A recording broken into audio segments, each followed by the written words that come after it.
Working at Food City in Mesa, Arizona, had always been a mix of monotony and the occasional burst of chaos. After all, no two shifts were ever quite the same. I'd been part-time for a while, and I'd seen my fair share of odd things, but nothing compared to what happened that one eerie afternoon. It was a regular day, like any other. I was assigned to organize the freezer section, something I'd done countless times before. The hum of the cold air blowing through the vents was the only sound keeping me company. As I bent down to stack a box of frozen pizzas, something caught my eye, a dark shadow that darted across the back door. For a second, I stood there, heart racing. What was that? I wondered. My first instinct was to ignore it, but curiosity gnawed at me. I hesitated for a moment before pushing the freezer door open and stepping outside into the pale afternoon light. There was no one, no sign of anything at all. The pallets I'd left there earlier were undisturbed, blocking any exit. The place was silent, too silent. My skin prickled as a chill ran down my spine. Maybe, just maybe I'm imagining things, I muttered under my breath, trying to convince myself. But I wasn't convinced, not even close. I pulled out my phone and called my manager. "Hey, did anyone go out back recently?" I asked, my voice tight. His response came quick, too quick. No. Why? I didn't know how to explain it. I thought I saw someone, but there's no way anyone could have left without moving the pallets. A pause then. You're probably just tired.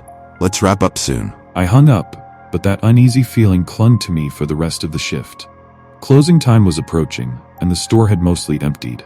I was tasked with tidying up the aisles, clearing out the last bits of clutter before we shut down for the night. That's when I saw her. A woman, maybe in her 40s, was slowly walking toward me. Something about her wasn't right. Her gait was stiff, almost mechanical. The way her body moved, it was wrong. Her head hung low, hair obscuring her face. "Ma'am, we're closing soon. Can I help you with something?" I called out, though my voice shook. No response. She came closer, her pace unchanging, her face still hidden.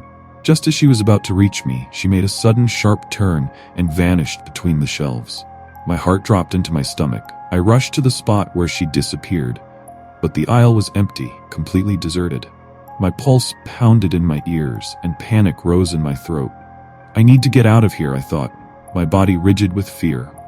As I left the store that night, my hands trembling, I ran into one of my coworkers, Josh. He looked pale, his eyes wide. I asked him if everything was okay, and he stammered out a chilling story of his own.